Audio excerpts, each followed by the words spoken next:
Doc Mayou et José Arsenault. Au réseau Cogeco, vous écoutez Doc Mayou et José. Avec le Doc et José Arsenault. Bonjour et bienvenue dans l'émission Le Doc Mayou. José, Doc Mayou, bon matin. Madame Arsenault. Je suis contente d'entendre votre voix ce matin. Je peux même pas imaginer. Là, 5 secondes, on n'était pas capable de vous entendre. Et comme par magie, vous voilà avec nous dans l'émission. Oui, la technique, c'est cela. Exact. Et heureusement qu'il y a des bons techniciens pour nous aider. Oh oui, on les remercie. On va les remercier comme il faut ce matin. Oh oui. Gérald les donné à Trois-Rivières et toi, de ton côté, t'as les tiens. Oui, alors, les miens. Oui.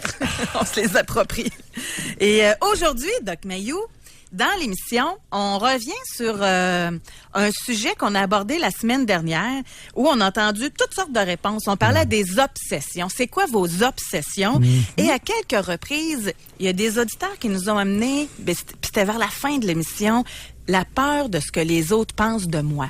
Et là, vous, tout de suite, vous avez dit, oh, ça, c'est important, on va en faire une émission complète. Il y en a beaucoup à dire là-dessus. Alors, c'est ce matin que ça se passe. Est-ce que vous avez peur du jugement des autres? Avez-vous peur de ce que le monde va penser? Et ça se peut-tu, Doc Mayou, que ça soit encore plus évident en campagne? Tu sais, tout le monde se connaît. Tout le monde sur le perron de l'église connaît tout le monde. Là, je reviens dans le temps. Quand on est jeune, moi, ça faisait partie, puis c'est pas juste chez nous, là, c'était partout, là. Ben là, qu'est-ce que le monde va penser? Ben là, voyons, les voisins, t'as pas pensé, qu'est-ce qu'ils vont dire?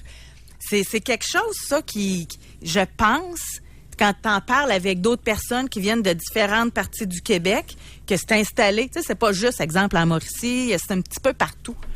Oui, et généralement, c'était les mères et les tantes qui s'occupaient de ça. Peut-on dire? Non. Non? Ben peut-être, ça dépend de l'expérience de chacun, là. Ça Ouais, dépend...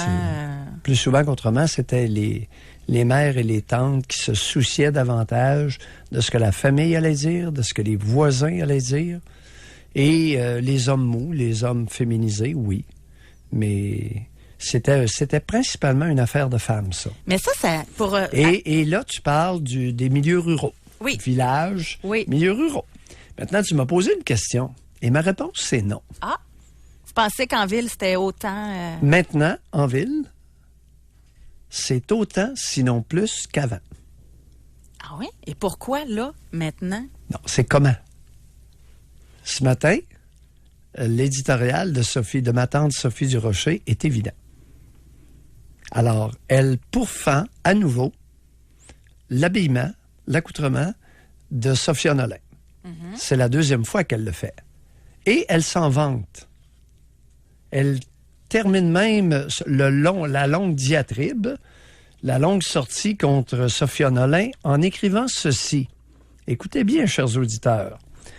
Un gala n'est pas une vente de garage, ni pour les gars, ni pour les filles, comme je le mentionnais l'an dernier. Aïe, aïe, ma tante Sophie est dangereusement méprisante ce matin envers Sophia Nolin, qu'elle pourfend sur le 3/4 de son éditorial. Mais si elle l'avait dit l'année dernière, puis elle n'était pas revenue là-dessus, ou si elle ne l'avait pas dit l'année dernière, puis là, elle l'exprimait, ça serait moins pire. Et vous, c'est la répétition, c'est ça? Entre autres, la ténacité. Alors, Sophie Durocher s'est transformée, s'est déguisée, pour les besoins de la cause, en vraie matante traditionnelle québécoise, canadienne-française. Savez-vous quoi, Doc? Puis elle n'est pas canadienne-française. Vous travaillez avec une matante. Moi, je suis un peu matante là-dessus.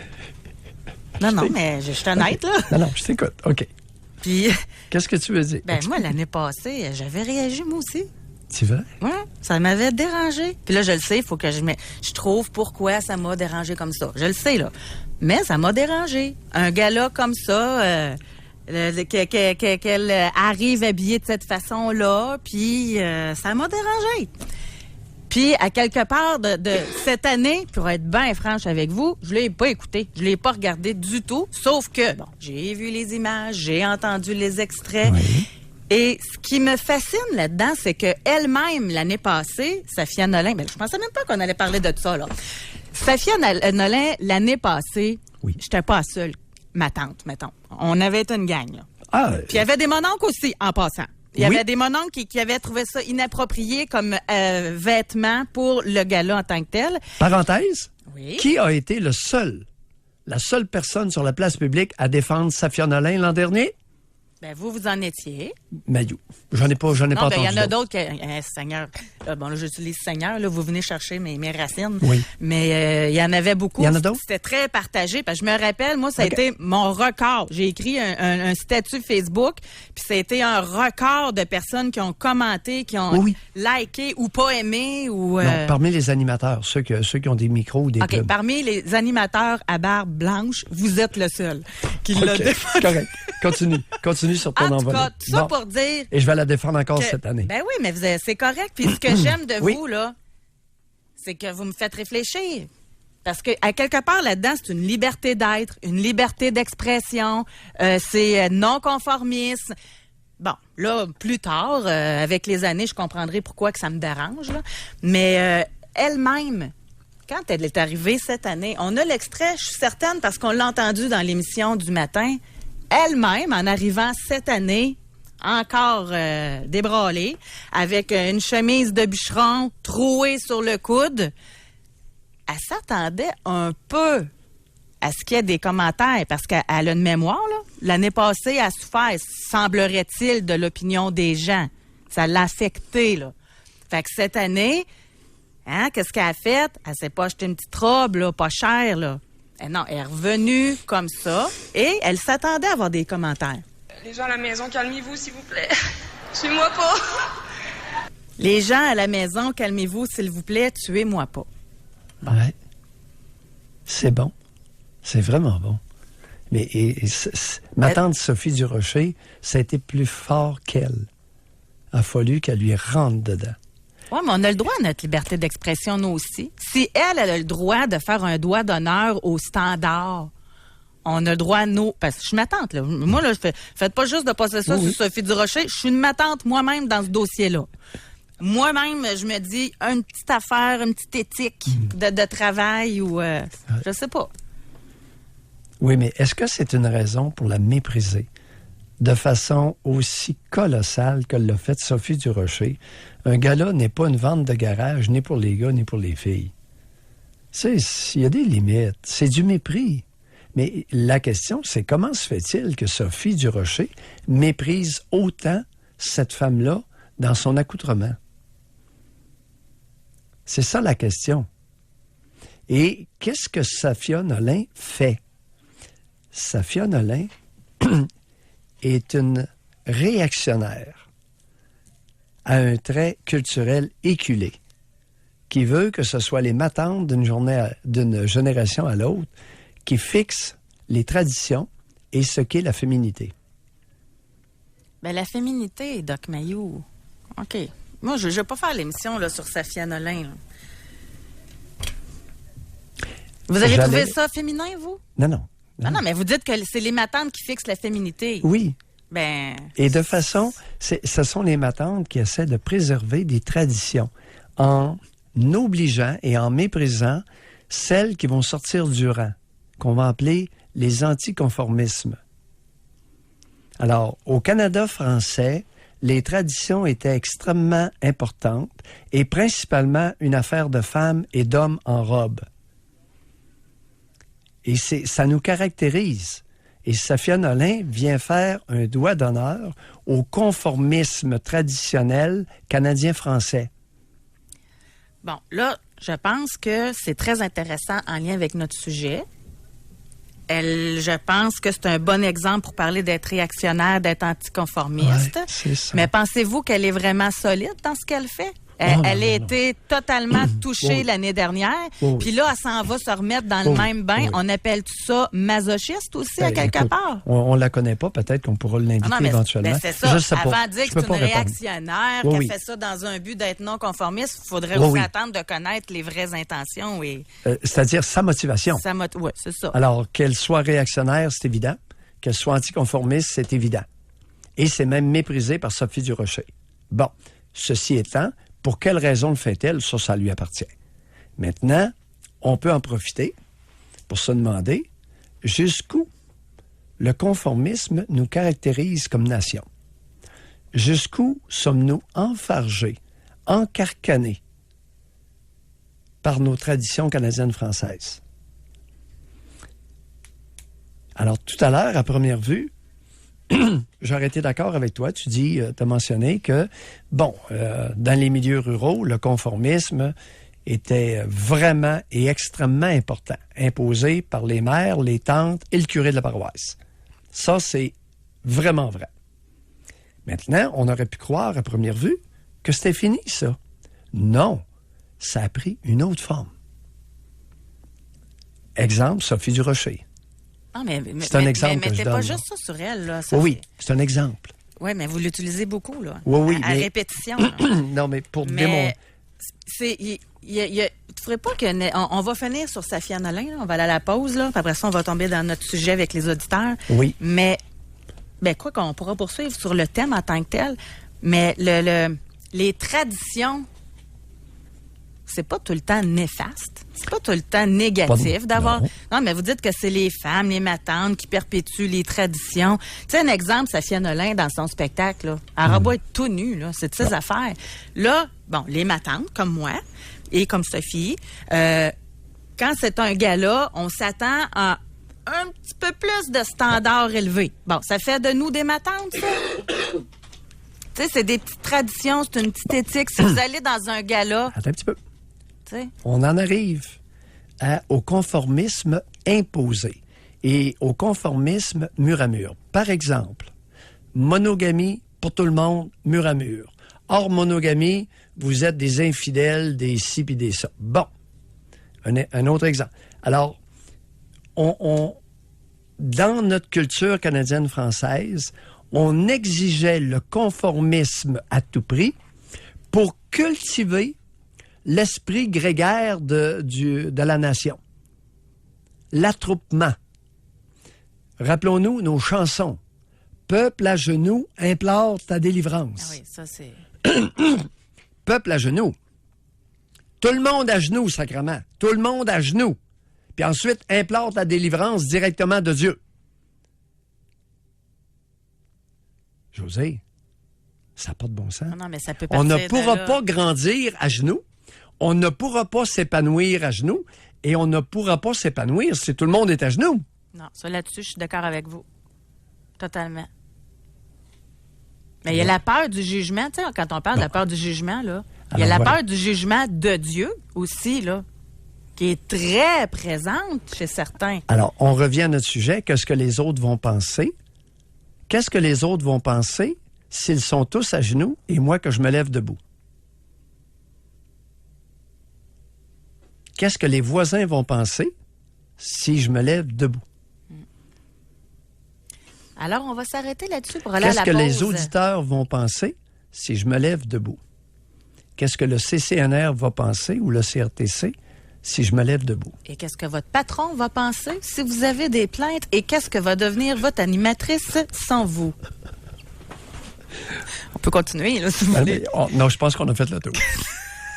Quoique, mais alors, à partir du moment où ça affecte la licence du diffuseur, je commence à faire attention. Merci, on l'apprécie. On va aller à la pause. Pour rejoindre l'équipe du FM 93, composez le 670-9330. Jusqu'à 11h, au réseau Cogeco. Doc Mayou et José. Et José Arsenault. Avec le Doc et José Arsenault. Est-ce que vous avez peur du jugement des autres? Est-ce que vous avez peur de ce que les autres pensent de vous? Est-ce que ça en est même un handicap dans votre vie? Je lisais, Doc, pendant la pause, une femme qui a retardé la séparation de son couple parce qu'elle avait peur de ce que les autres allaient penser, imaginez-vous. Puis en plus, elle avait même pas d'amant, même pas, c'était vraiment parce que c'était une relation qui ne la satisfaisait pas. Puis de peur du jugement, elle a enduré ça pendant 5 ans en plus, là. À partir du moment où elle était, normalement, elle aurait quitté, là, ben pour pas déplaire, elle est restée en couple. 55 ans, c'est long, là, quand t'es plus bien avec la personne, on s'entend? Oui. Fait que ça, c'est un exemple, là, parmi tant d'autres. Question. Dans son cas, de cette auditrice-là, les autres, c'est qui? Ouais, c'est toujours ça, qu'il faut regarder. Toujours ça. Et ça va nous amener sur la route de l'introspection. Tout le monde dit les autres. Les autres, c'est quelqu'un. C'est toujours, José, quelqu'un. J'ai pas grande certitude dans ma profession. Celle-là, je l'ai. C'est bon. Ça veut dire que la question d'aujourd'hui, on va la laisser de même parce qu'on la comprend bien, là, mais ça pourrait être, êtes-vous préoccupé parce que quelqu'un en particulier pense de vous? C'est ça. Quelqu'un ou quelques-uns. On a une auditrice, elle va même jusqu'à dire d'où ça vient. Parce qu'elle dit, depuis toujours, j'aime chanter, mais je suis complètement bloquée lorsque je dois chanter devant d'autres personnes. Depuis peu, j'ai décidé de relever le défi, d'arriver à chanter quand bon me chante, en prenant des cours de chant. Croyez-moi, c'est pas facile, même si je sais que j'ai le talent pour y arriver.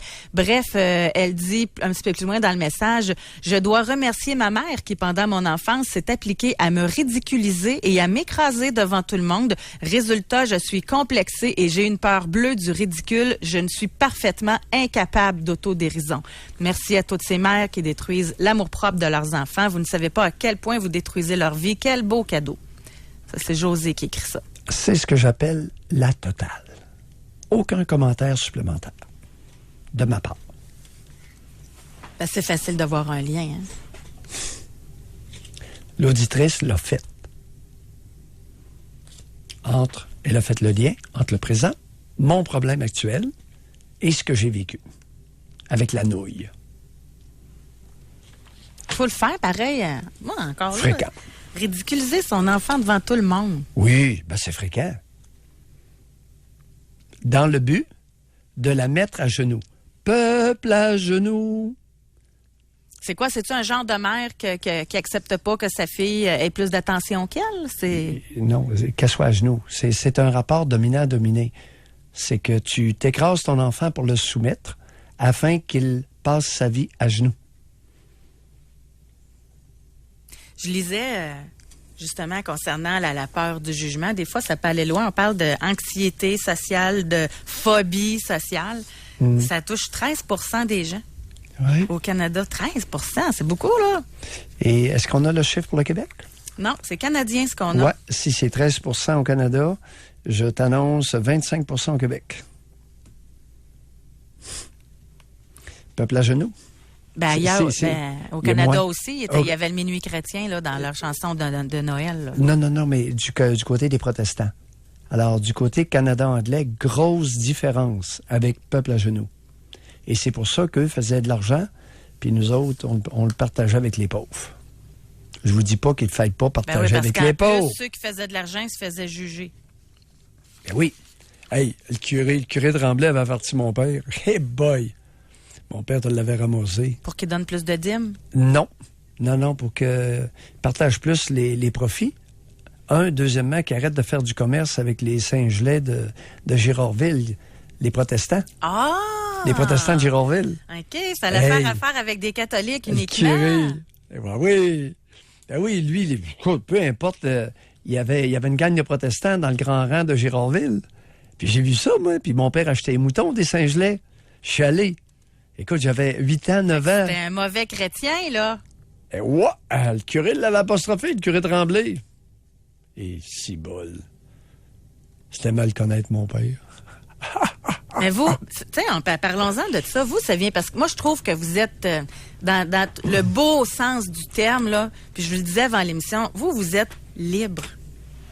Je vous considère comme ça, libre. Oui, pas grand mérite. Puis pas grand, ça pas vient de votre père. Ben oui. J'ai vécu ça. C'est pas des histoires qu'on m'a racontées. Je suis allé chez les Saint-Gelais. Les Saint-Gelais avaient un gros troupeau de moutons. Il y avait au moins une centaine de mères moutonnes. Ils appelaient ça comme ça, des mères moutonnes. Mon père appelait ça comme ça. Une centaine de brebis au moins. Et puis, c'est mon père qui achetait les agneaux. Moi, c'est fin de l'été. Fin de l'été, début septembre, ça devait être les samedis parce que l'école devait être commencée. Fait que mon père, il nous traînait, nous autres. Et on était 4 gars, 3 filles. Puis il nous amenait en camion parce que pour soulager ma mère. Elle a 7 enfants dans une petite maison.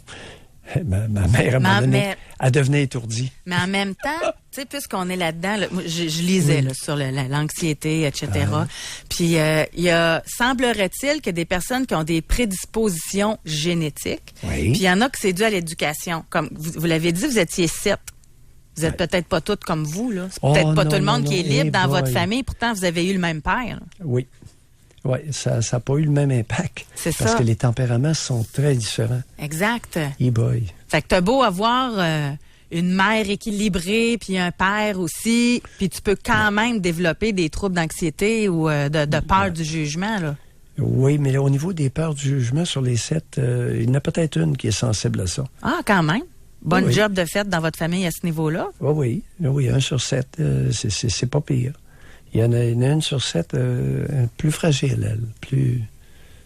Tu sais. Puis il y en a que c'est en quittant le giron là, familial qui Ouais. commence à s'épanouir, qui se relève, là, qui était peut-être à Ouais. genoux, mais qui se relève tranquillement. Moi, je pense que c'est de ça qu'on va avoir dans l'émission aujourd'hui, Ouais. des exemples là, de jeunes ou d'adultes maintenant qui, plus jeunes, avaient des manques d'estime de soi, puis comme à un moment donné, ils ont dit, j'ai envie de le dire, comme je le dis dans ma tête, de la merde, je me lève debout, puis les autres, ils penseront ce qu'ils voudront, puis moi, j'ai le droit d'exister. Là. Tu sais, je pense qu'il y en a qui ont fait, à un moment donné, ce genre d'étape-là dans leur vie. Est-ce que tu savais jusqu'où c'est allé, peuple à genoux? À tous les soirs, à 7 heures, ma mère nous faisait mettre à genoux autour de son lit pour réciter le chapelet. Avec la radio. Là, L'aviez-vous, vous autres? Nous autres, c'était la radio de Sorel qui diffusait ça. Non, nous autres, c'était la radio, mais la radio du Lac-Saint-Jean. Là. Je ne sais pas d'où ça venait. Et de Chicoutimi ou de Jonquière, probablement. Et on était à genoux. Et je n'ai pas aimé. Tu sais, j'étais maigre quand j'étais jeune. Puis une demi-heure à genoux sur un plancher de bois ou sur du prolard, là, ça fait C'est mal ça. aux genoux, José. Fait que j'ai haï le chapelet, t'as même pas idée. Fait qu'à un moment donné, là, on avait 6, 7, 8 ans. Puis à un moment donné, je pense que là, ma mère a senti que sa patente de chapelet, là, ça commençait à être laborieux, là. Tu sais, faire agenouiller tous les enfants autour de son lit puis de faire réciter le chapelet, là, en même temps que la radio. Et, je pense qu'à 8-9 ans, là, elle a comme délesté ça parce que elle sentait la grogne démocratique. Au moins, elle a respecté la démocratie Elle avait pas le mayounienne. Ah oui, elle avait pas le choix parce que mon père embarquait pas là-dedans. Fait que, à partir du moment où le père embarque pas, la mère, c'est une question de temps, là. Ouais. On va aller à la pause, Doc. Bon, moi, je vais entendre vos histoires. Y a-t-il des choses que vous êtes empêchés de faire? En y repensant, là, parce que vous aviez peur de ce que les autres allaient penser, là. Tu sais, ça peut être des petites niaiseries pour vous que vous pensez, mais finalement, que ça dénote d'autres choses, là, d'enfouis. Ou ça peut être tel type d'emploi que vous n'avez pas fait, aller à tel endroit, cruiser telle fille parce que vous pensiez que vous n'étiez pas là haut. Tu sais, ça va dans tous les aspects de la vie, là. Le choix d'un partenaire, c'est très fréquent. Alors, il y a beaucoup de femmes qui vont choisir un partenaire en se souciant de ce que leur père va dire, ce que leur mère va dire, ce que leur sœur va dire. Et ça va loin. Ça n'a pas de limite. Le nombre d'enfants. D'être à genoux, là, ou le derrière en l'air, ça marche pas. On ne peut pas grandir à genoux ou avec le derrière en l'air. Oubliez ça. Ça serait le fun d'avoir des histoires aussi. C'est quoi le moment déterminant dans votre vie où vous vous êtes dit, là, c'est assez? J'aimerais ça entendre ça. Oui. On va à la pause. Réservez votre circuit téléphonique. Vous pouvez aussi téléphoner directement le 1-877-670-9330. Pour rejoindre l'équipe du FM 93, composez le 670-9330. Doc Mayou et José Arsenault. Avec le Doc et José Arsenault. Au réseau Cogeco. Avez-vous déjà eu peur du jugement des autres? Avez-vous encore peur du jugement des autres, de ce que le monde va penser? Ouais. Est-ce que ça vous bloque dans certaines étapes de votre vie, dans certains choix que vous pourriez faire? Ouais. Et je veux lire quelqu'un, tout d'abord, qui nous a écrit. Puis, vous voyez, c'est à l'inverse, lui. Il dit « Oui, j'ai peur tellement que je deviens un consommateur extrême à la fine pointe de la technologie. Ça me rend malade. Peur d'être jugé, de pas être cool, pas être beau, mal habillé. Il y a même des gens qui sont prêts à payer 3000 $, pour un iPhone 10. Selon moi, nous avons un problème. » Fait qu'il y en a que, par peur du jugement, qui vont dans l'excès. C'est ça que je comprends? Ça sent la rationalisation, là. Faudrait que l'auditeur nous appelle. Ça, c'est plus une raison qu'il se donne Pour dépenser. Écoute, c'est plus une raison qui cache quelque chose d'autre en dessous. Parce que ceux qui ont vraiment peur du jugement... C'est pas tout à fait ça, là. Sont pas dans ce même genre de comportement. Écoute, on peut soupçonner une rationalisation assez outrancière, là. Et qui dit rationalisation dit mécanisme de défense inconscient. Alors, pour éviter de se voir comme il est ou de faire remonter à la surface une angoisse ou une souffrance, là, il nous sert une espèce de salade, là, verbale. Ou une salade, là, écrite, là, mais non. Je soupçonne que... Mais regardez, en même temps, c'est pas pour aller à sa défense, mais c'est parce que j'essaie de penser. Je me dis, regardez, il y a certaines femmes, là, peur du jugement, là. C'est le botox, tu sais, ils veulent pas vieillir. Ils sont obsédés, là, par leur visage, par leur corps, mais tout ça, c'est parce qu'ils ont une faible estime de soi, quelquefois. Des fois, c'est juste parce qu'ils veulent être belles, là. Voilà. Mais dans d'autres cas, ça signifie un mal-être. Oui. Exactement, qui n'est pas le jugement des autres, c'est autre chose. Là. OK, il faut faire la différence entre faible estime de soi et peur du jugement des autres. Ben oui. Mais c'est pas loin. Au niveau du choix de conjoint, choix de carrière, toutes sortes de choix. Et généralement, la peur du jugement de l'autre réfère à un autre signifiant. C'est pas l'autre en général.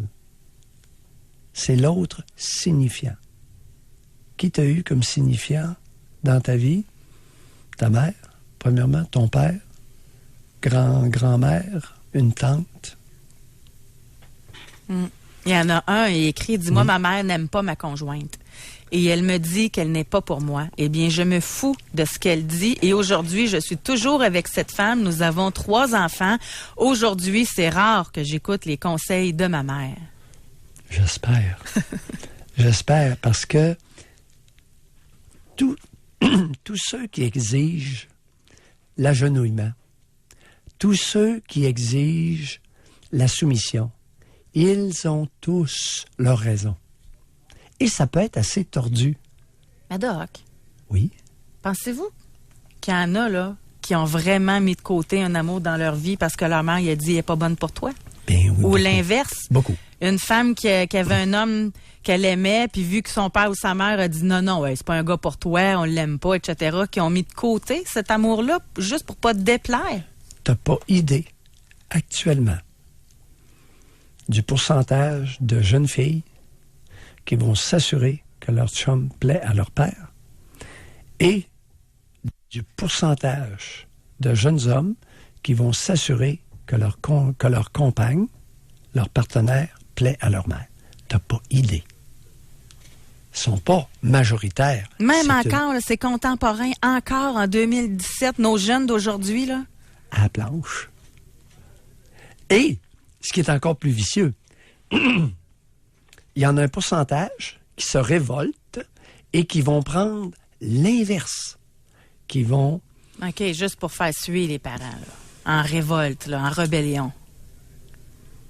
Ouais. En rébellion à une soumission exigée, imposée par une personne signifiante.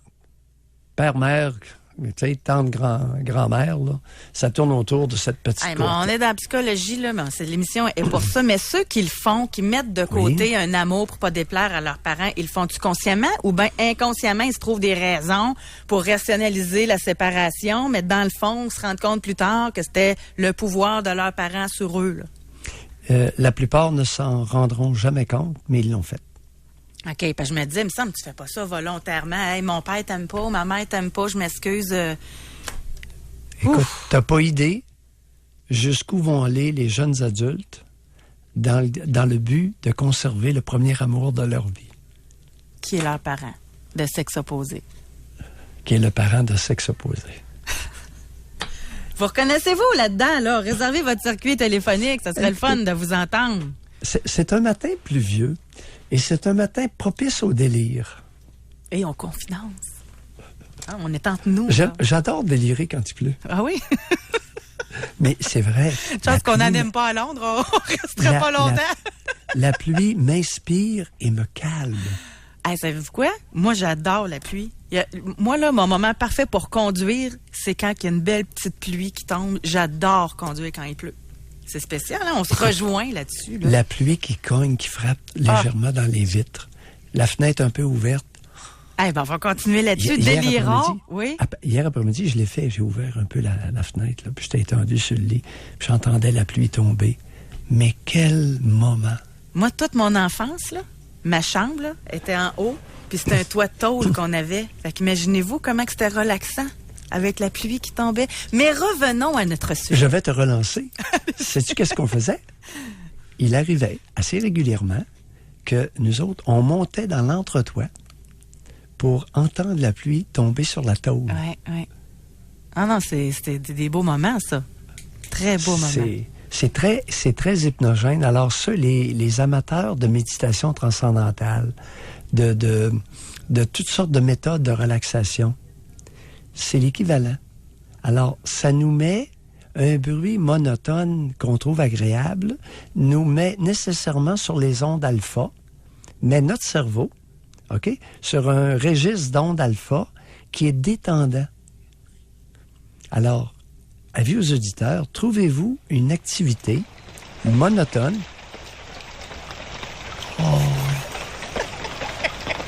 On est en train de vivre un moment, là. C'est ça. Écoute, un ruisseau qui coule. Pas une rivière déchaînée. Ah oui, un ruisseau. Un ruisseau qui coule. Les vagues, hein, les vagues, la mer qui déferle sur la plage. Pour d'autres. Moi, les vagues, ça me... Ah, moi, là, ça, c'est... C'est vrai?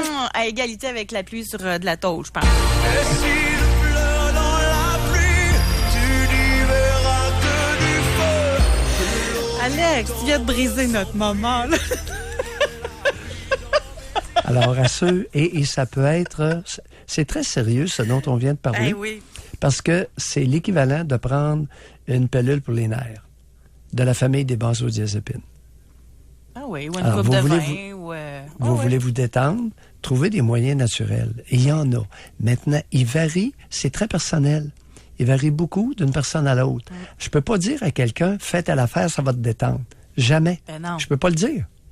Parce que c'est chacun son activité ou un événement particulier qui va... Alors maintenant que nous sommes zen, je vais vous lire un courriel. On va revenir à notre sujet. Oui. Béatrice qui nous écrit, parce qu'aujourd'hui, notre sujet, c'est est-ce que vous avez peur de l'opinion des autres, de ce que les autres pensent de vous? Et bon, ça peut-tu amener jusqu'à de l'anxiété? Et elle dit, par rapport à votre sujet d'aujourd'hui, j'occupe un emploi risqué où je dois souvent intervenir verbalement devant mes collègues et le public. Je suis policière et je ne souffre d'aucune anxiété dans ces moments. Mais quand vient le temps de parler en public ou simplement de prendre la parole dans un groupe, je perds mes moyens, mes mains tremblent, ma voix aussi, j'ai chaud, je ne suis vraiment pas bien. S'agit-il d'anxiété sociale? Entre parler devant un groupe et aller en urgence sur un appel risqué où je ne sais pas ce qui se passe, je préfère l'appel. Le doc pourrait-il donner son opinion là-dessus? Oui, bon. L'opinion va être la suivante. C'est plus un conseil, Béatrice. C'est que oui, il se pourrait que quand vient le temps de vous exprimer, non pas de faire, mais de vous exprimer, qu'il y ait une inhibition importante engendrant de l'anxiété. Et il y aurait une introspection à faire, une introspection très simple. Quand est-ce que ça a commencé? Quand est-ce, ça vient d'où, ça? Tranquillement. Sans virer, tu sais, c'est pas nécessaire d'entreprendre une grande consultation. Quand est-ce que ça a commencé? Remonter tranquillement. Se permettre de remonter aux premières fois. Est-ce qu'il y a eu une première fois? Et vous nous réécrivez, Béatrice. Intéressant. Juste ça. Juste remonter dans mon passé, le plus loin que je me rappelle. Est-ce qu'il est arrivé des incidents? Est-ce qu'on m'écoutait quand j'avais quelque chose à dire? Mm-hmm. Dans quel état ça me mettait quand j'avais quelque chose d'important à dire et qu'on m'écoutait pas? Je m'arrête là. On peut retourner loin. Je veux pas contaminer Béatrice. Mais on aura compris, c'est un petit exercice à faire tranquillement quand il pleut. On Ou va aller... Oui. lorsqu'on est dans l'auto de police et puis qu'il pleut, puis là, on surveille la route tout simplement. Là. Et Un beau moment de j'ai réflexion. envie de faire une joke au lieu de donner des étiquettes. C'est une farce, Béatrice. Oh oui, oh oui. On va aller à la pause. Au retour, nous aimerions vous entendre. Je peux vous lire, bien sûr, mais on pourra aller beaucoup plus loin avec vous si vous prenez le temps de téléphoner. Est-ce que vous êtes empêché de faire des choses parce que vous aviez peur du jugement des autres, de ce que le monde allait penser? Vous les faites dire quand vous étiez jeune? Hey, là, qu'est-ce que le monde va penser si tu fais ça? Hey, tu te triques de même, mais toi avant de partir, franchement. Tu sais, plein de petits détails comme ça qui peuvent contaminer quelqu'un au cours de son adolescence, enfance. Exactement. On va à la pause. Exactement. Pour rejoindre l'équipe du FM 93, composez le 670-9330. Doc Mayou et José Arsenault. Avec le Doc et José Arsenault. Au réseau Cogeco. Aujourd'hui, dans l'émission, l'opinion des autres, est-ce que ça compte pour vous? Est-ce que ça peut même être handicapant? Est-ce que ça vous empêche de franchir différentes étapes dans votre vie, vos choix de partenaire? Est-ce qu'il y a des choses que vous n'avez pas faites par peur de déplaire? C'est ça, dans le fond, peur de déplaire, peur de ce que le monde va penser. On a quelqu'un qui nous a écrit.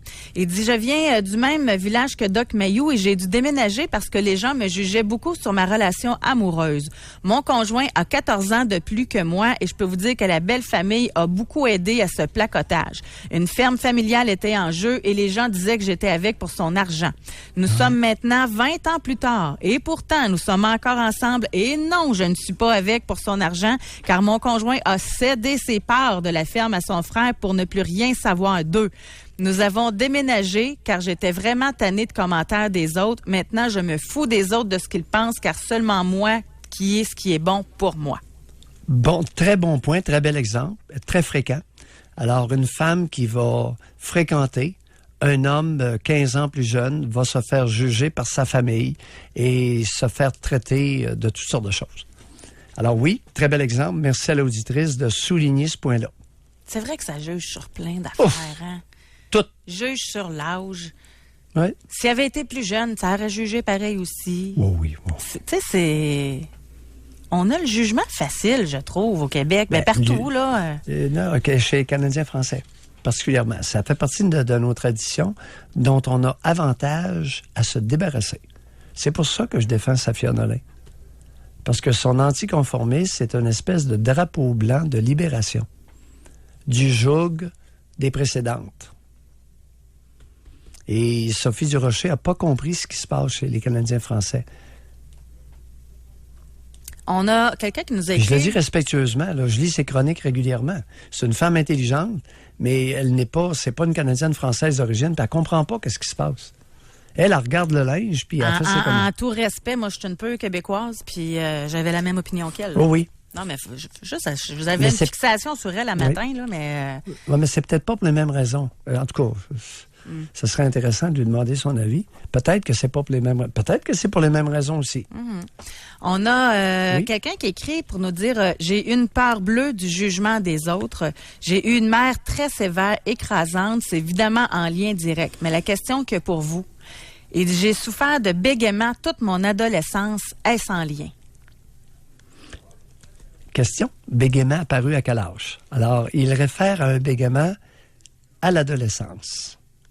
C'est qu'il se pourrait très bien que si son langage était correct et qu'il a débuté pendant l'adolescence à bégayer, qu'il y a un lien entre la mère écrasante, castrante et son bégaiement, c'est sûr. Hey, ça peut aller jusque-là? Ben oui, j'en ai. Il y a des individus qui me consultent en psychanalyse pour cette raison-là, José. C'est une raison de consultation en psychanalyse. Fait que ceux qui bégayent, là... Attends un petit peu. J'ai bien dit, il y a une nuance. Ceux qui ont eu un langage normal et qui commencent à bégayer à 6 ans, à 9 ans, à 12 ans, mais parce que le bégaiement peut être neurologique de famille. OK. Mais... Et ils ont, depuis le début de l'acquisition du langage, ils bégayaient. Ça, il y a plus de chances que ce soit neurologique. J'ai bien dit, langage normal 6 ans, l'enfant commence à bégayer. Traumatisme psychique. Ben oui, il ne peut pas être neurologique. José, il avait un langage normal. Oui, je comprends. Fait qu'il y a de quoi se remettre en question, hein, quand ceux qui Alors, sont oui. concernés, là. Oui. Puis j'en ai eu. Et j'en ai encore. Je vais vous lire un autre courriel, Oui. Doc. Émilie, elle dit, étant mère, une bonne mère à mon avis, je suis préoccupée parce que mes belles-sœurs et ma belle-mère, ayant des enfants aussi, pensent. Avant, je ne m'en rendais pas compte, jusqu'à temps que je me sente malheureuse et que je me rende compte que leurs petits commentaires sur les soins que je porte à mes enfants m'affectaient beaucoup et me faisaient sentir comme une mauvaise mère. Je suis maman à la maison, 8 mois, 2 ans, 4 ans. Je compte prendre soin de mes enfants jusqu'à temps qu'ils aillent à l'école. Je me sentais mal la majorité du temps lorsque j'étais en leur présence, car elles pensent mieux et font mieux. Longtemps, je me suis sentie mal. Aujourd'hui, j'essaie de ne pas embarquer dans leur jeu, de me détacher de ce qu'elles pensent. Pourtant, je suis une personne qui aime discuter, apprendre, échanger. Je suis consciente que j'ai pas toujours raison, mais à leur présence, c'est comme si je n'étais jamais assez bonne comme elles le sont avec leurs enfants. Ça, je pense que ça arrive plus souvent qu'on pense aussi, ça. Fréquent, rivalité de femmes. Alors, l'hégémonie féminine, il y a une matriarche dans la gang qui veut battre la mesure. Alors, il y a la belle-mère plus les belles-sœurs. 2 ou 3 belles-sœurs. Ouais. Et délicatement, subtilement, insidieusement, mais efficacement, vont faire douter Émilie de sa capacité maternelle. C'est vicieux et fréquent au Canada français. Et là, il faudrait comprendre pourquoi elle se laisse atteindre par ça. Non, ben c'est insidieux, là, s'en est rendu compte à un moment donné, là. Et normalement... Parce qu'il y en a qui vont s'en foutre. Non, normalement, le conjoint, le rôle du père, c'est aussi de filtrer les vicieuses. Ça fait partie du rôle du père qui connaît ses sœurs, qui connaît sa mère, de mettre un haut-là et de ne pas laisser la ligue des matriarches atteindre sa conjointe. J'ai un petit Parce doigt qui qu'elle a me un bébé, dit que elle a un bébé de 8 mois, un de 2 et un de 4. Ouais. Elle est occupée, là, mentalement. Elle est très sollicitée dans son instinct maternel et dans sa capacité maternelle. Il y a des conjoints Le rôle qui du doivent père, être c'est de pognés. monter la garde. Mais il y en a qui doivent être pognés entre leur Gars, mère, entre leurs tu- sœurs. Tu connais ta mère, tu connais tes sœurs. Hein? Essaie de monter la garde. D'avoir les yeux ouverts et les oreilles à l'écoute. Gars. Donc, on va parler avec Jean qui nous appelle de Montréal. Bonjour, Jean. Bonjour aux deux, vous allez bien? Jean. On vous On écoute. vous écoute, c'est ça que vous allez me dire. Oui, c'est sûr. Oui. Oui, ça va très bien. En fait, j'appelais pour parler un peu de la première vraie copine que j'avais eue, que ça n'a pas marché justement à cause de toute... qu'elle portait beaucoup trop attention à ce que sa famille disait à propos de moi, en fait. Là. Il y a combien de décennies de ça, Jean? Je sonne si vieux que ça. J'avais 24 ans, ça fait à peu près 14 ans. Ben, c'est c'est pas si loin. longtemps, hein? C'est pas si loin. Vous êtes presque contemporain. Intéressant. Alors, c'est seulement il y a 14 ans. Racontez un peu les faits de la cause. En fait, c'est sûr que je me suis rendu compte de ça graduellement, mais c'était une fille qui manquait beaucoup de confiance en elle. Mhm. Puis moi, j'essayais tout le temps de lui redonner de la confiance parce que, en tout cas, elle se faisait amener par le bout du nez par son père. Puis, Hein? ouais. Oui. Racontez. Et donnez-nous, faites-nous, convainquez-nous, là. Elle se faisait amener par le bout du nez par son père. Tracez-nous un portrait. Là. En fait, en tout cas, dans sa famille, sa mère a la sclérose en plaques, puis un de ses frères aussi. Oui. Elle avait un autre frère qui était, je sais pas c'était quoi, là, mais il avait un retard psychologique. En tout cas, elle, à 13 ans, il fallait qu'elle s'occupe de tout le monde dans la maison. Oui. Puis, quand sa mère, elle a été placée, là, c'est elle qui s'occupait de son père. Puis, mais là, en tout cas, tu sais, s'asseoir ses genoux, puis des becs à la bouche, puis des affaires-là. En tout cas, je vous connaissais pas à l'époque, fait que je sais pas trop qu'est-ce que c'était. Attendez, non, regardez. Vous avez tellement parlé vite que j'ai à peine oui. OK. Qu'est-ce que vous venez de dire là? Oui, je viens Répétez-nous de ça. dire. Parce qu'en tout cas, ouais. Elle avait quel âge quand elle avait... c'est un enfant de 6 ans qui s'assoyait sur son père? Non, c'est un enfant de 18 ans qui s'assoyait sur son père. Ah, ouais.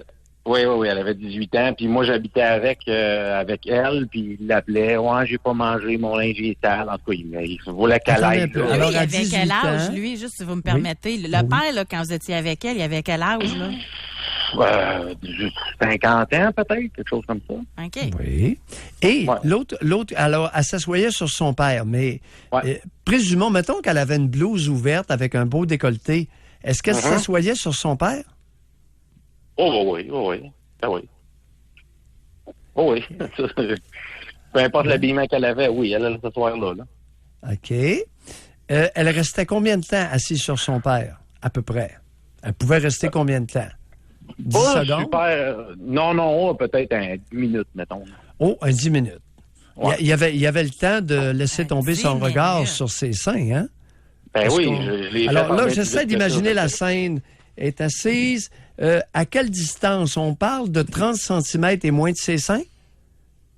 30 lui, par rapport à ses seins? Oui.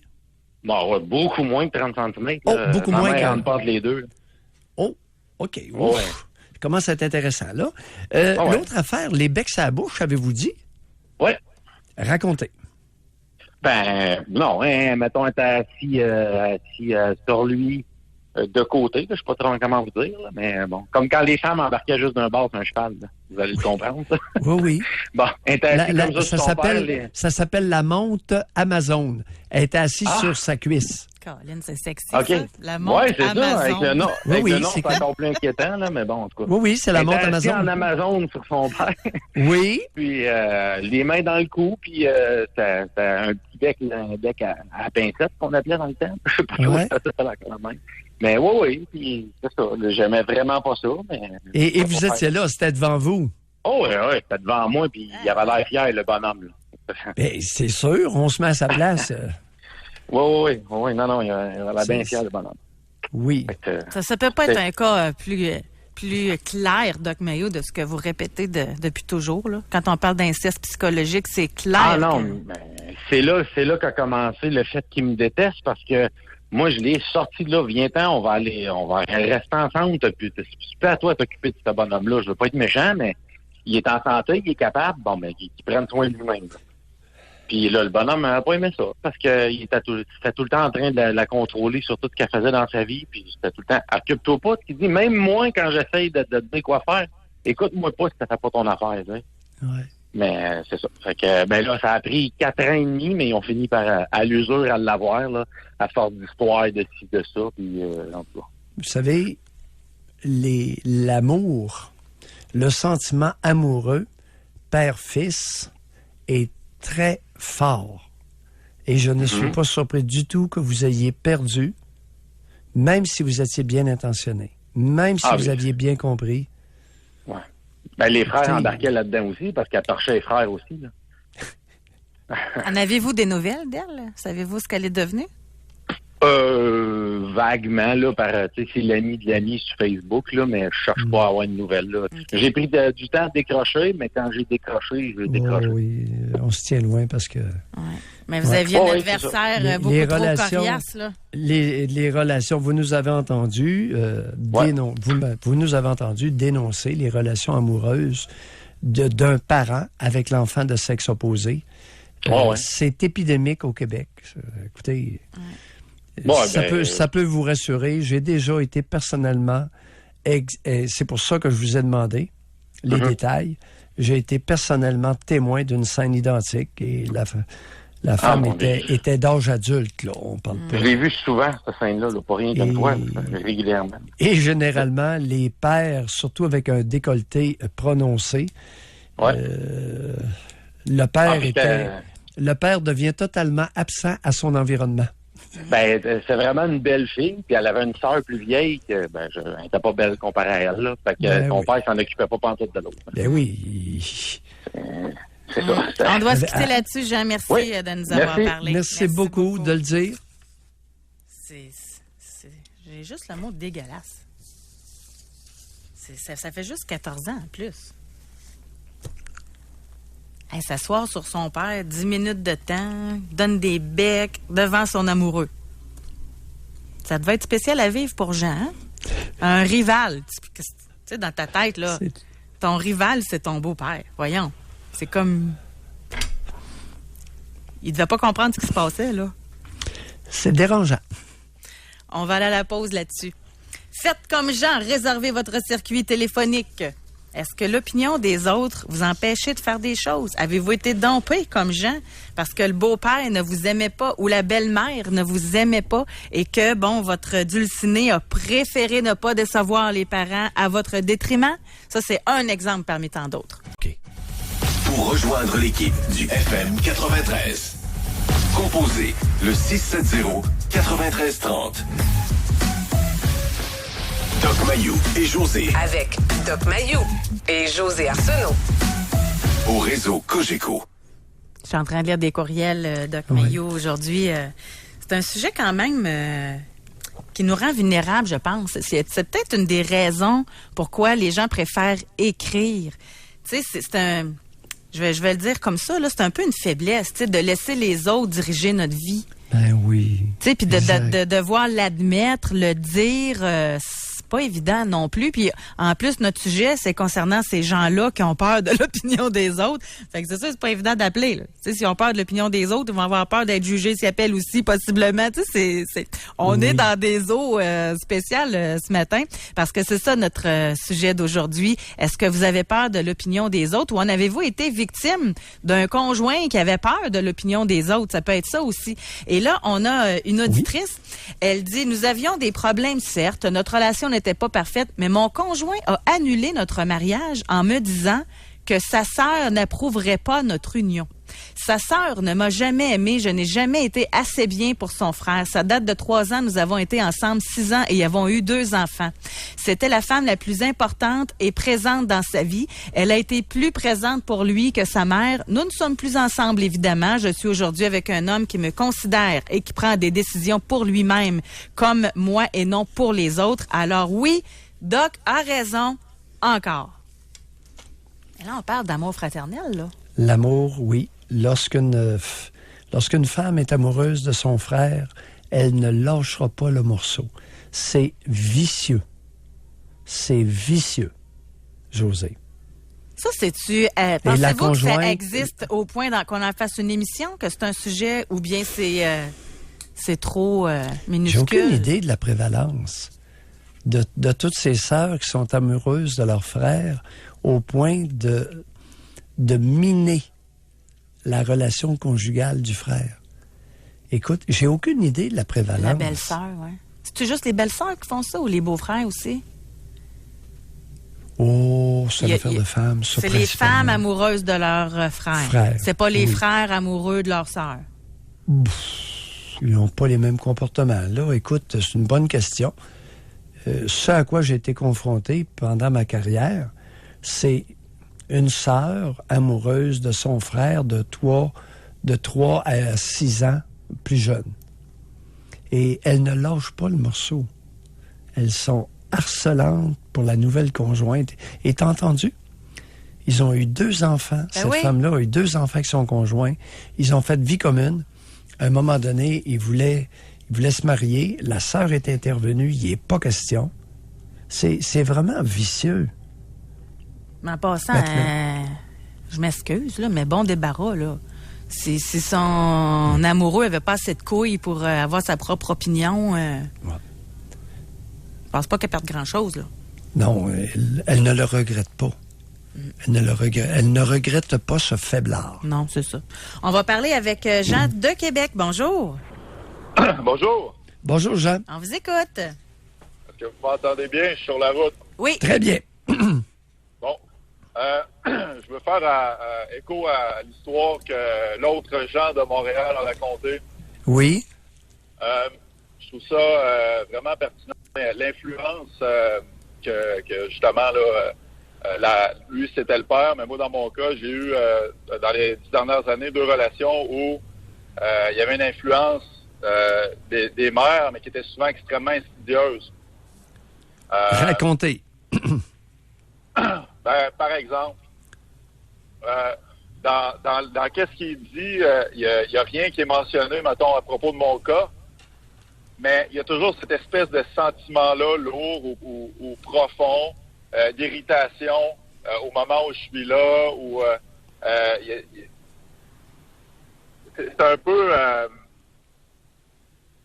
je me sens pas... Je me sens pas le bienvenu. Oui. Il y a eu des conflits qui ont été faits, par exemple, des histoires de cuisine ou puis que la personne est vraiment en colère, tu sais. Je sais pas comment où je en tout cas. Comment? C'est que... La ligne est mauvaise, on vous perd. Cette valeur. Oui. Peut-être, oui, vous allez peut-être m'entendre mieux, là. Je suis dans une zone où il n'y a pas tellement de réseau. Oui. Où je veux en venir avec cette idée-là, c'est que il y a un moment donné, je lisais chez Adler qui parlait, je me souviens pas si c'était pas l'instinct de conservation, mais que dans des relations où les gens sont assez... la mère cherche à contrôler, ou même les enfants peuvent chercher à contrôler, il y a des comportements qui se développent, des comportements réactifs. Puis, moi, je me suis retrouvé 2 fois... Non, ça coupe trop. Malheureusement, cette valeur, Jean, malheureusement, oui. Jean. Oui. Oh, c'est regrettable parce que, José, Jean soulève quelque chose qui est fréquent. Il a utilisé le mot insidieux. On pourrait parler de perfide. Un peu comme des petites doses de venin, tu sais, envoyées à la micro-goutte.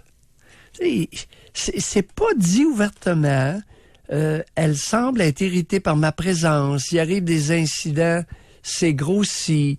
Tu sais, il y a toute une série de comportements. C'est quoi la motivation de la mère? Tu sais, le père, on pourrait comprendre l'inceste psychologique, etc., le rival. Mais la mère, c'est juste de la Jalousie. méchanceté. Envie, jalousie. Jean, écoute, il a lu Adler, c'est un type instruit. On ne sait pas grand-chose de lui, mais possiblement, s'il a de l'allure, c'est que la bonne femme est jalouse. Écoute, elle a probablement marié une espèce de paltoquet. Puis là, sa fille se ramasse avec un type qui est instruit, qui est gentil, qui a peut-être de l'argent. Elle va tout faire Fait pour qu'au lieu ruiner de la dire relation bravo, de sa ma fille. fille, elle va faire l'inverse. J'ai pas entendu souvent dans ma vie, à 68 ans, bravo, ma fille. Ça ne fait pas partie de la culture canadienne-française. Vous êtes mieux placé que moi, mais il me semble que c'est difficile à croire. Oh, ne me croyez pas. Je préférais qu'on me croie pas. Je préférais me tromper là-dessus. Honnêtement. Des je mères préférais- qui ont de la difficulté à féliciter leur fille. Sur n'importe quoi, là, sur n'importe quel... 85%. À des degrés différents. On doit s'arrêter pour aller à la pause. Caractéristiques canadiennes-françaises prioritaires, prévalentes.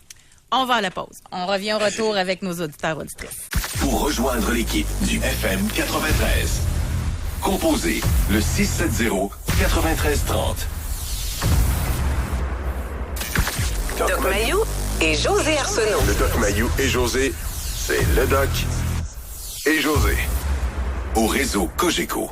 Oh, Doc, j'aime pas ce que je lis. Parce que juste avant d'aller à la pause, Qu'est-ce que tu lis, là? je disais que, en même temps, j'ose croire que c'est pas la majorité, là, parce que on parlait de féliciter sa fille. Puis vous avez dit que c'est très rare une mère qui va féliciter sa fille. Pour quelque Bravo, ma fille. raison que ce Exemple, soit. bravo, ma fille. Moi, ça me rentre pas dans la tête, honnêtement, là. En tout cas, il y a un auditeur, puis je vais le lire tel quel, OK? Mon ex-folle est incapable de féliciter notre fille de 10 ans, même au point de faire une course à pied de 5 km et d'accélérer à la toute fin pour gagner. On est dans le très contemporain, là. C'est surprenant, ça. C'est plus que surprenant, c'est déplorable pour notre nation. C'est déplorable. On va aller au téléphone, on va parler avec Karine qui nous appelle de Drummondville. Bonjour, Karine. Bonjour. Bonjour, Karine. Bonjour. Et puis, moi, je vous appelle. Oui. J'ai un cas très difficile. Mhm. Moi, je suis une femme de 54. J'ai été mariée pendant 30 ans. Mhm. J'ai un business avec mon père. Oui. Et mon ex-mari, que je suis en séparation, ça fait 3 ans. Mhm. Et puis, mon père, c'est un homme de pouvoir. Il a beaucoup d'argent. Oui. Il m'a toujours abaissée toute ma vie. J'étais toujours la petite fille fine. Et puis, en divorce, j'ai décidé de prendre mes droits, de prendre mes parts de la compagnie, de prendre une pension. Et puis, mon père, il n'est pas d'accord. Alors, il me conteste et puis on se parle plus. Il a impliqué mes enfants. Et puis, je trouve ça très difficile. Mais dans un sens aussi, ça fait 1 an que je lui parle plus. Puis, depuis ce temps-là, je recommence à rebâtir ma vie. Parce que je suis une fille que j'ai jamais eu le droit d'avoir une opinion. J'ai jamais eu le droit de dire de quoi. Et puis, en plus, je suis une femme. Puis les femmes, ça compte pas. Il m'a dit que j'ai rien fait toute ma vie, que j'étais pas une bonne mère. Et puis, beaucoup de choses qui m'ont blessée. Ça, c'est depuis que vous voulez des parts dans la compagnie ou c'était de même avant pas mal aussi, là? Non, on avait une compagnie pendant 25 ans ensemble. Et puis même à ça, là, il dit que je dois pas avoir mes parts parce que c'est un cadeau de lui. C'est lui qui nous a aidés à former la compagnie. Oui. Et puis mon conjoint, je suis victime de conjoint conjugal. Je suis dans le programme IVAC. Mon père il est conscient. Mon ex-conjoint a battu mes enfants. Il a vu ça de ses propres yeux, mais l'argent a plus de pouvoir que moi. Oui. Maintenant, Karine, parlez-nous de votre mère. Ma mère, c'est une ange. Ma mère, elle, de l'autre côté, était toujours là pour moi. Elle me juge pas pantoute. Et puis, elle aussi, elle a subi beaucoup d'abus de lui à cause de l'effet que, à 38 ans, j'ai su que j'étais pas sa fille. Et puis, quand il a su que j'étais pas sa fille... Oui, attendez un peu. Oui. Qu'est-ce que vous venez de dire? À 38 ans, votre père apprend que vous n'êtes pas sa fille.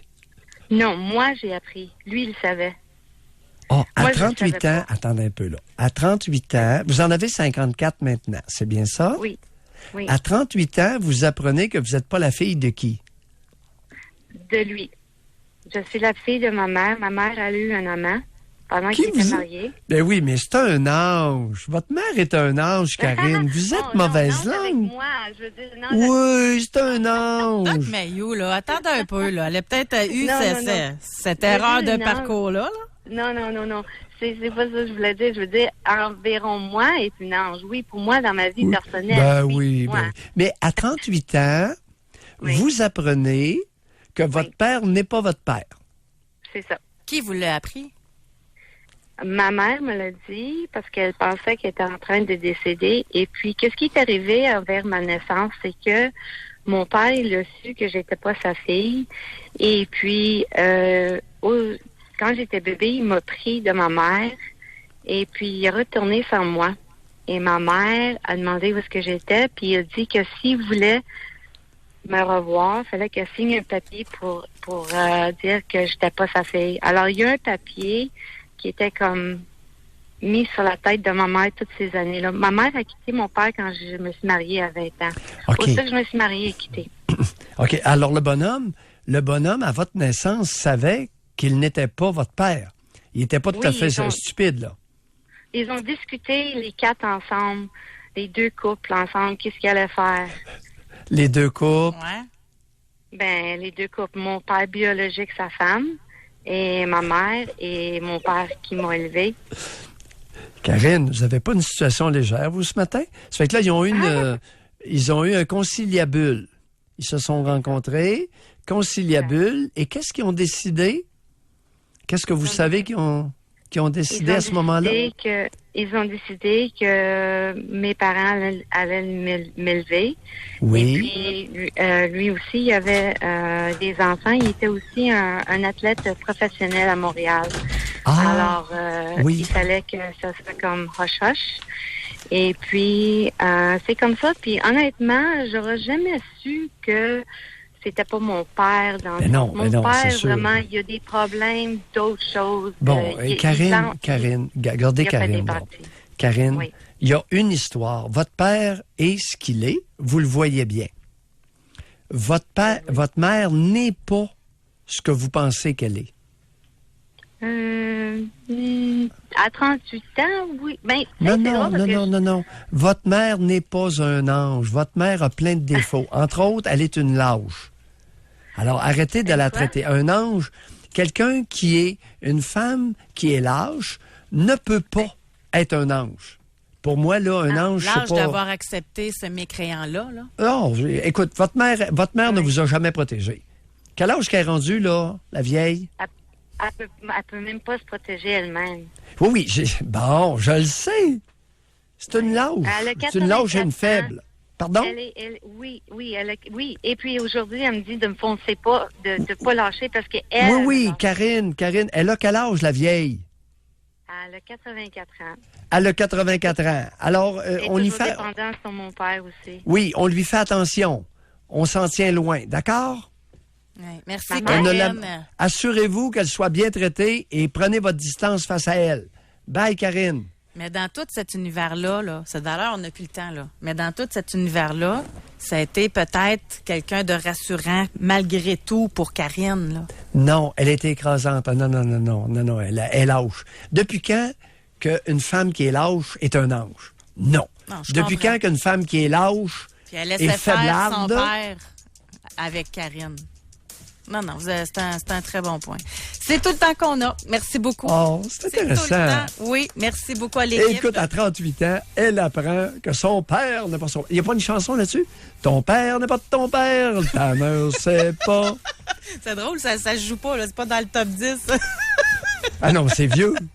Ouais, c'est ça qu'on dit. Ta mère n'est pas de ta Bye mère. tout le monde, à demain. Doc Mayou et José. Soyez là demain, 9h30, pour une autre édition du Doc Mayou et José. Au réseau Cogeco.